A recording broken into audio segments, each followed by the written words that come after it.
ಬಂಧುಗಳೇ ನಮಸ್ಕಾರ. ಸೀಸು road to revenge ಇದು ಸೀಸು ಫ್ರಾಂಚೈಸಿಯ ಎರಡನೇ ಚಿತ್ರವಾಗಿದೆ. One liner. ಸೋವಿಯತ್ನವರು ವಶಪಡಿಸಿಕೊಂಡಿರುವ ಜಾಗದಲ್ಲಿ ಸೀಸು ಮನೆ ಇದ್ದು, ಅವನು ತನ್ನ ಮನೆಗೆ ಮರಳಿ ಅದನ್ನು ಬಿಚ್ಚಿ ತನ್ನ ಕುಟುಂಬದ ಕೊನೆಯ ನೆನಪುಗಳ ಕಟ್ಟಿಗೆಗಳನ್ನು ವಾಪಸ್ ಫಿನ್ಲ್ಯಾಂಡ್ಗೆ ತರ್ತಾನ ಇಲ್ವಾ? ಈ ಹೊಸ ಶತ್ರು ಜೊತೆ ಸೀಸುಗೇನು ಸೇಡು? ಈ ಸಾರಿಯಾದ್ರೂ ಸೀಸು ಸಾಯ್ತಾನ? ಈ ಎಲ್ಲಾ ಪ್ರಶ್ನೆಗಳಿಗೆ ನನ್ನ ಜೊತೆ ಈ ಸಿನಿಮಾ ವಿವರಣೆ ಪೂರ್ತಿ ನೋಡಿ. ಈ ಫ್ರಾಂಚೈಸಿ ನಮ್ಮ ಚಾನಲ್ಗೆ ತುಂಬಾ ಅಚ್ಚುಮೆಚ್ಚು. ಯಾಕೆ ಅಂದ್ರೆ ಇದರ ಮೊದಲ ಭಾಗದ ವಿಡಿಯೋ ನಮ್ಮ ಚಾನೆಲ್ ನಲ್ಲಿ ಅದ್ಭುತವಾಗಿ ಓಡಿತು. ಅದಕ್ಕೆ ಬಹಳಷ್ಟು ಪ್ರೀತಿ ಬಂತು. ಸೊ ಇನ್ನು ಯಾರು ಸೀಸುನ ಮೊದಲ ಭಾಗದ ವಿವರಣೆ ನೋಡಿಲ್ವೋ ಅವರು ಡಿಸ್ಕ್ರಿಪ್ಷನ್ ನಲ್ಲಿ ಕೊಟ್ಟ ಲಿಂಕ್ ಅನ್ನು ಕ್ಲಿಕ್ ಮಾಡಿ ನೋಡಬಹುದು. ಈ ಚಾನೆಲ್ ನಲ್ಲಿ ಫ್ರಾಂಚೈಸಿ ಮತ್ತು ಎಲ್ಲಾ ರೀತಿಯ ಸಿನಿಮಾಗಳ ವಿವರಣೆ ನೀಡಲಾಗುವುದು. ಸಬ್ಸ್ಕ್ರೈಬ್ ಮಾಡ್ಕೊಂಡಿಲ್ಲ ಅಂದ್ರೆ ಸಬ್ಸ್ಕ್ರೈಬ್ ಮಾಡ್ಕೊಂಡು ಬೆಲ್ ಬಟನ್ ಒತ್ತಿ. ಸೊ ಬನ್ನಿ ಬಂಧುಗಳೇ, ಕನ್ನಡ ಹಬ್ ಚಾನೆಲ್ಗೆ ಸ್ವಾಗತ.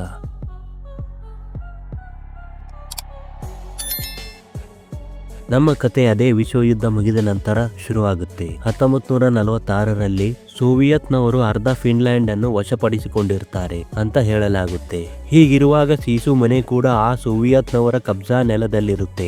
ಅದರಂತೆ ಅವನು ಒಂದು ಟ್ರಕ್ ಜೊತೆ ಸೋವಿಯತ್ ಬಾರ್ಡರ್ಗೆ ಬರ್ತಾನೆ. ಅಲ್ಲಿನ ಸೈನಿಕರು ತಪಾಸಣೆ ಮಾಡಿದಾಗ ಸೀಸು ತನ್ನ ಫಿನ್ಲ್ಯಾಂಡ್ ಪಾಸ್ಪೋರ್ಟ್ ತೋರಿಸ್ತಾನೆ. ಅವನ ಜೊತೆ ಅವನ ನಾಯಿಯೂ ಇರುತ್ತೆ. ಅವರು ಅವನಿಗೆ ಸೋವಿಯತ್ ನಲ್ಲಿ ಪ್ರವೇಶ ಮಾಡಲು ಅನುಮತಿ ಕೊಡ್ತಾರೆ. ಅವನು ತನ್ನ ಟ್ರಕ್ ಜೊತೆ ತನ್ನ ಮನೆಗೆ ಬರ್ತಾನೆ. ಈಗ ಅದು ಪಾಳು ಬಿದ್ದ ಮನೆಯಾಗಿರುತ್ತೆ. ಅವನು ಒಳಗೆ ಬಂದು ತನ್ನ ಹಳೆಯ ನೆನಪುಗಳನ್ನು ಮೆಲುಕು ಹಾಕುತ್ತಾ ತನ್ನ ಕುಟುಂಬದವರನ್ನು ನೆನಪಿಸಿಕೊಂಡು ದುಃಖಿತನಾಗ್ತಾನೆ. ಇತ್ತ ಸೈಬೇರಿಯಾದ ಒಂದು ಜೈಲಿನಲ್ಲಿ ಒಬ್ಬ ಕೈದಿಯನ್ನು ತೋರಿಸ್ತಾರೆ. ಅವನಿಗೆ ಪೂರ್ತಿ ಸರಪಳಿಯಿಂದ ಬಂಧಿಸಿದ್ದು ಒಬ್ಬ ಸೇನಾ ಅಧಿಕಾರಿ ಬಳಿ ತರ್ತಾರೆ. ಅವನು ಮಾತಾಡುತ್ತಾ, ಏಗೋರ್ ಡ್ರಾಗುನೋವಾ, ನೀನು ಶತ್ರುಗಳ ನಾಡಿನಲ್ಲಿ ಬಹಳಷ್ಟು ಆಪರೇಷನ್ ಗಳನ್ನು ಮಾಡಿದ್ದೀಯಾ. ನೀನು ಬಹಳಷ್ಟು ಜನರನ್ನು ಕೊಂದಿದ್ದೀಯಾ. 2 ವರ್ಷದ ಒಟ್ಸೋ ಮತ್ತು 6 ವರ್ಷದ ಒಟಾವಾ ಎಂಬ ಮಕ್ಕಳು ಮತ್ತು ಅವಳ ತಾಯಿಯನ್ನು ಕೊಂದು ತುಂಡು ತುಂಡಾಗಿ ಕತ್ತರಿಸಿದೀಯಾ. ನೀನು ಕೊಂದವರ ಕುಟುಂಬದ ಯಜಮಾನ ಒಬ್ಬ ಫಿನಿಶ್ ಕಮಾಂಡೋ ಆಗಿದ್ದ. ಅದರಿಂದ ಅವನು ಸೈಡಿನಲ್ಲಿ ನಮ್ಮ 300 ಜನ ಸೈನಿಕರನ್ನ ಕೊಂದಾಕ್ದ. ಒಬ್ಬ ಹೀರೋ ಆಗೋದ. ಕೋಶಾಯ ಎಂದು ಸಾಯದವನು ಅಮರ ಯೋಧನಾದ. ಅವನು ಕೆಲವು ದಿನಗಳ ಹಿಂದೆ ಸೋವಿಯತ್ ಎಂಟ್ರಿ ಕೊಟ್ಟಿದ್ದಾನೆ. ಈಗ ನೀನೇ ಅವನನ್ನು ಕೊಲ್ಲಬೇಕು. ನಿನ್ನಿಂದ ಆತ ಹೀರೋ ಆದ.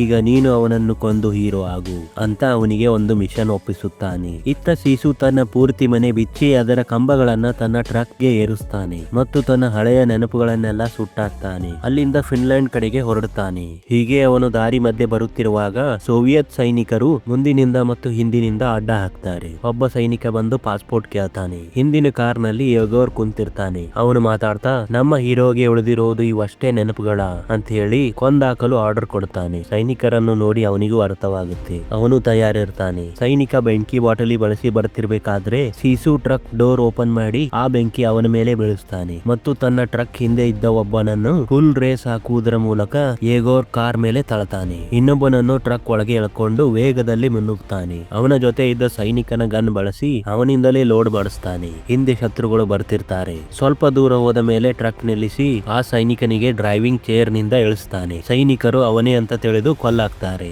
ಆದರೆ ಸೀಸು ಹಿಂದಿನಿಂದ ಬಂದು ಆ ಸೈನಿಕರಿಗೆ ಕೊಲ್ಲಾಕ್ತಾನೆ ಮತ್ತು ತನ್ನ ಹಿಂದೆ ಬರ್ತಿದ್ದ ಕಾರಿಗೆ ಗನ್ ಏಮ್ ಮಾಡಿ ನಿಲ್ತಾನೆ.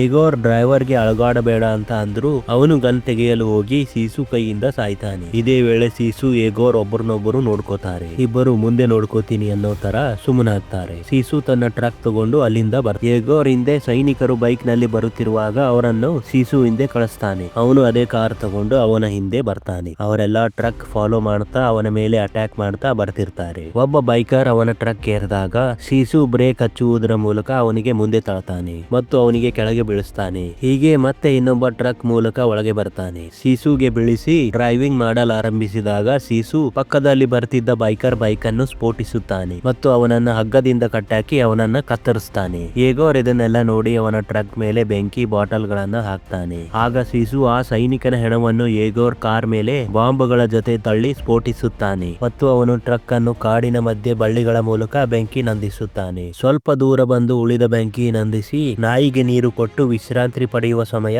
ಅವನ ಮುಖಕ್ಕೆ ಬಿದ್ದಿದ್ದ ಗುಂಡು ಅವನ ಬಾಯಲ್ಲಿ ಬಂದಿರುತ್ತೆ. ಅದನ್ನ ತೆಗೆದಾಕಿ ಏನೂ ಆಗೇ ಇಲ್ಲ ಅನ್ನೋ ತರ ಕುಂತಿರ್ತಾನೆ. ಅಷ್ಟರಲ್ಲಿ ಪ್ಲೇನ್ಗಳು ಅವನತ್ತ ಬರುವುದು ಗಮನಿಸಿ ಮತ್ತೆ ಮುಂದೆ ಹೋಗ್ತಾನೆ. ಅವು ಅವನ ಮೇಲೆ ಫೈರ್ ಮಾಡುತ್ತಿರುವಾಗ ಒಂದು ಕೊಟ್ಟಿಗೆ ಒಳಗೆ ಹೋಗಿ ನಿಲ್ತಾನೆ. ಅವು ಅದಕ್ಕೂ ಬಿಡದೆ ಫೈರ್ ಮಾಡ್ತಾರೆ. ಆ ಪ್ಲೇನ್ಗಳು ಆಕಾಶದಲ್ಲೇ ಹಿಂತಿರುಗಿ ವೇಗವಾಗಿ ಬರುತ್ತಿರುತ್ತಾರೆ. ಸೀಸು ಸ್ವಲ್ಪದರಲ್ಲೇ ತನ್ನ ಟ್ರಕ್ ತೆಗೆದು ಪಾರಾಗ್ತಾನೆ. ಆ ಕೊಟ್ಟಿಗೆ ಬಾಂಬ್ ನಿಂದ ಸ್ಫೋಟಗೊಳ್ಳುತ್ತೆ. ಸೀಸು ಬೇಕು ಅಂತ ಒಂದು ಕಾಡಿನ ಮಧ್ಯೆ ಟ್ರಕ್ ನುಗ್ಗಿಸಿ ಒಂದು ಪ್ಲೇನ್ ಅಡ್ಡವಾಗಿ ಅವನನ್ನು ಫಾಲೋ ಮಾಡುತ್ತಿರುವಾಗ ಸೀಸು ಬ್ರೇಕ್ ಹೊಡೆದು ಅದನ್ನು ಬೀಳಿಸ್ತಾನೆ ಮತ್ತು ಮುಂದೆ ಸಾಗ್ತಾನೆ. ಕಾಡಿನ ಅಂತಿಮಕ್ಕೆ ಬಂದು ಪ್ಲೇನ್ ಗಳನ್ನು ನೋಡಿ ಮತ್ತೆ ತನ್ನ ಪ್ರಯಾಣ ಮುಂದುವರಿಸಬೇಕಾದ್ರೆ ಒಂದು ಪ್ಲೇನ್ ಮತ್ತೆ ಅವನ ಹಿಂದೆ ಬೀಳುತ್ತೆ. ಈ ಸಾರಿ ಮುಂದಿನಿಂದ ಟ್ರಕ್ ಅನ್ನು ಗುದ್ದಲು ಪೈಲಟ್ ಅದರಿಂದ ಹಾರಿ ಅದನ್ನು ನುಗ್ಗಿಸುತ್ತಾನೆ. ಸೀಸು ಮತ್ತೆ ಕಂಬಗಳನ್ನು ಬಿಚ್ಚಿ ಅವು ಮುಂದೆ ಬರುವ ಹಾಗೆ ಬ್ರೇಕ್ ಹೊಡೆದು ಪ್ಲೇನ್ ನಿಂದ ತಪ್ಪಿಸಿಕೊಳ್ತಾನೆ. ಅವನು ಪೈಲಟ್ ಹತ್ರ ಬಂದಾಗ ಪೈಲಟ್ ಮುಗುಳು ನಗುತ್ತಾನೆ. ಹಿಂದೆ ಇನ್ನೊಂದು ಪ್ಲೇನ್ ಬರುವುದು ಸೀಸು ಮತ್ತು ನಾವು ನೋಡ್ತೇವೆ. ಸೀಸು ತನ್ನ ಟ್ರಕ್ ಜೊತೆ ಮತ್ತೆ ಹೋಗಬೇಕಾದ್ರೆ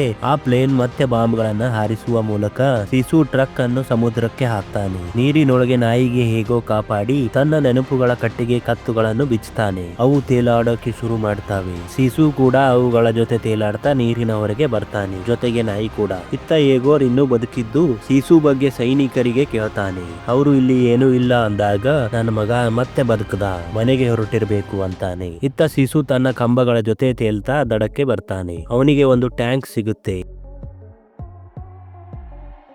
ಇತ್ತ ಸೋವಿಯತ್ ಬಾರ್ಡರ್ ನಲ್ಲಿ ಸೀಸುಗಾಗಿ ಏಗೋರ್ ತನ್ನ ಸೈನ್ಯದ ಜೊತೆ ಕಾಯ್ತಿದ್ದಾನೆ. ಸೀಸು ಆ ಟ್ಯಾಂಕ್ ಅನ್ನು ರೆಡಿ ಮಾಡಿ ಅಲ್ಲಿಗೆ ಹೊರಡ್ತಾನೆ. ಸೀಸು ಆ ಟ್ಯಾಂಕ್ ಅನ್ನು ತನ್ನ ಕಟ್ಟಿಗೆಗಳ ಮೂಲಕ ಕವರ್ ಮಾಡಿದ್ದು ಅದರ ಹಿಂದೆ ಡೈನಮೈಟ್ ಗಳನ್ನ ಹಚ್ಚಿ ಬಾರ್ಡರ್ ಗೆ ನುಗ್ಗಿಸುತ್ತಾನೆ. ಅದು ವೇಗವಾಗಿ ಬರುತ್ತಾ ಹಿಂದಿದ್ದ ಬಾಂಬ್ ಸ್ಫೋಟಗೊಂಡು ಅವನ ಟ್ಯಾಂಕ್ ಪಲ್ಟಿಯಾಗಿ ಬಾರ್ಡರ್ ದಾಟುತ್ತೆ.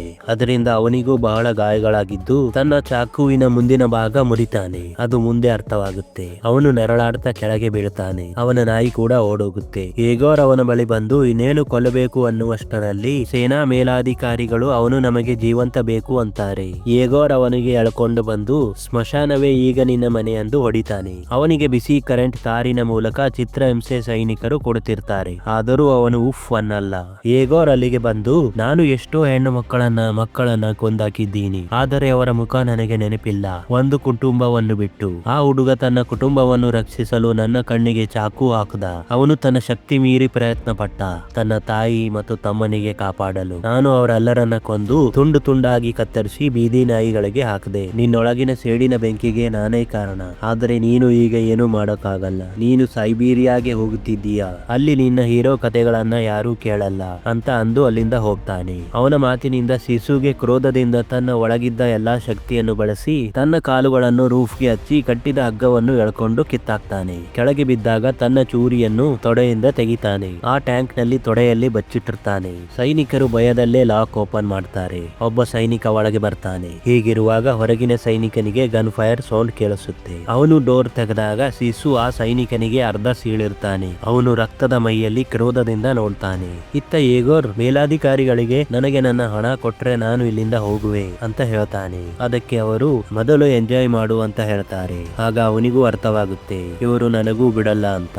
ಇತ್ತ ಸೀಸು ಒಂದು ಸೈನಿಕರು ಮಲಗುವ ಕಂಪಾರ್ಟ್ಮೆಂಟ್ ನಲ್ಲಿ ನುಗ್ತಾನೆ. ಅಲ್ಲಿ ಶಬ್ದ ಮಾಡದೆ ಗುದಲಿ ಜೊತೆ ಬರ್ತಿರ್ತಾನೆ. ಹೀಗೆ ಇನ್ನೊಂದು ಕಂಪಾರ್ಟ್ಮೆಂಟ್ ಗೆ ಬರ್ತಾನೆ. ಅಲ್ಲಿಯೂ ಶಬ್ದ ಮಾಡದೆ ಬರ್ಬೇಕಾದ್ರೆ ಎದುರಿಗೆ ಒಬ್ಬ ಸೈನಿಕ ಬಂದಾಗ ಆ ಗುದಲಿಯಿಂದ ಅವನಿಗೆ ಕೊಲ್ತಾನೆ. ಅದರಿಂದ ಇನ್ನೊಬ್ಬ ಸೈನಿಕ ಎಚ್ಚರಗೊಂಡಾಗ ಅವನಿಗೆ ಪಲ್ಟಿ ಮಾಡಿ ಕೊಲ್ಲಾಗ್ತಾನೆ. ಹೀಗೆ ಮುಂದೆ ಬರುವ ವೇಳೆ ಸೈನಿಕನ ಬಾಟಲಿ ಬಿದ್ದು ಅವನಿಗೆ ಗಾಜುಗಳು ಚುಚ್ಚುತ್ತಿದ್ದರೂ ಸೀಟಿನ ಕೆಳಗೆ ನುಗ್ತಾನೆ. ಅಷ್ಟರಲ್ಲಿ ಎಲ್ಲಾ ಸೈನಿಕರು ಎದ್ದಾಗ ಆ ಕಂಪಾರ್ಟ್ಮೆಂಟ್ ಅನ್ನು ಗುದಲಿ ಮೂಲಕ ಬಂದ್ ಮಾಡ್ತಾನೆ. ಇನ್ನು ಮುಂದೆ ಹೋಗಲು ರೈಲ್ ಮೇಲೇರಿ ಹೋಗಬೇಕಾದ್ರೆ ಅವನಿಗೆ ಏನೋ ಬಡಿದು ಹಿಂದಿನ ಸೈನಿಕರಿದ್ದ ಕಂಪಾರ್ಟ್ಮೆಂಟ್ ಗೆ ಬೀಳ್ತಾನೆ. ಅಲ್ಲಿ ಅವರು ಕೊಲ್ಲೋಕೆ ಹೊರಟಾಗ ಅವನ ಕೈಯಲ್ಲಿದ್ದ ಪೈಪ್ ಮೂಲಕ ಬುಲೆಟ್ ಬೇರೆ ಸೈನಿಕನಿಗೆ ಬಡಿಯುತ್ತೆ. ಸೀಸು ಕೂಡ ಅವನ ಗನ್ ಕಸ್ಕೊಂಡು ಅವನನ್ನ ಕೊಲ್ತಾನೆ. ಹೆಣಗಳ ಶೀಲ್ಡ್ ಮಾಡ್ಕೊಂಡು ಅಲ್ಲೇ ಬಿದ್ದಾಗ ಅಲ್ಲೇ ಬಿದ್ದಿದ್ದ ಮಷಿನ್ ಗನ್ ಮೂಲಕ ಎಲ್ಲರನ್ನ ಕೊಲ್ತಾನೆ.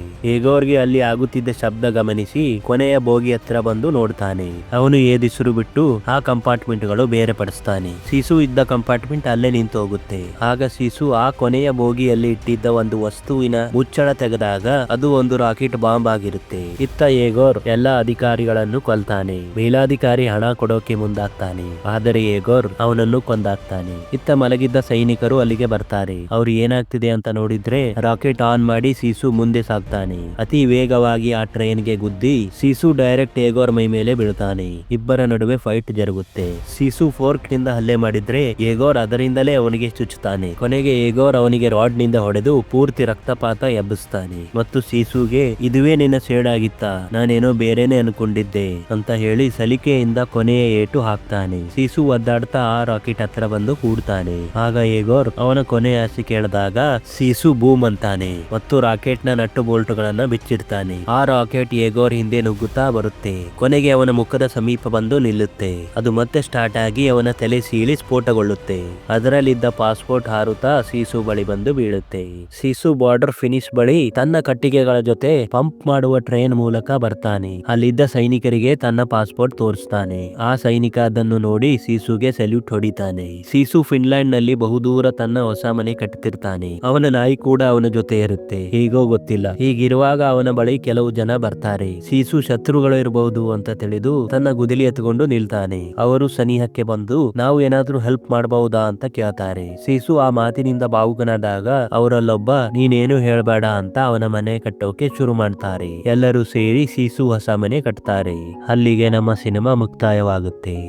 ಸೊ ಇದಾಗಿತ್ತು ಸೀಸು ರೋಡ್ ಟು ರಿವೆಂಜ್ ನ ಒಂದು ಸಣ್ಣ ವಿವರಣೆ. ಮೊದಲನೇ ಭಾಗದಲ್ಲಿ ಬಂಗಾರದ ಕಲ್ಲು, ಎರಡನೆಯದರಲ್ಲಿ ಕಟ್ಟಿಗೆಯ ಕಂಬಗಳು. ನೋಡೋಣ ಮೂರನೆಯದರಲ್ಲಿ ಸೀಸು ಯಾವುದರ ಹಿಂದೆ ಬಿದ್ದು ಹೋರಾಡ್ತಾನೋ ಅಂತ. ಸೊ ಈ ವಿಡಿಯೋ ಇಷ್ಟವಾದ್ರೆ ಲೈಕ್ ಮಾಡಿ ಮತ್ತು ಶೇರ್ ಮಾಡಿ. ತುಂಬಾನೇ ಇಷ್ಟವಾದ್ರೆ ಹೈಪ್ ಮಾಡಿ ಮತ್ತು ಸಬ್ಸ್ಕ್ರೈಬ್ ಮಾಡ್ಕೊಳ್ಳಿ. ಹಾಗೂ ನಿಮ್ಮ ಅಭಿಪ್ರಾಯಗಳನ್ನು ಕಮೆಂಟ್ ಬಾಕ್ಸ್ ನಲ್ಲಿ ತಿಳಿಸಿ. ಮುಂದಿನ ವಿಡಿಯೋದಲ್ಲಿ ಮತ್ತೆ ಸಿಗೋಣ.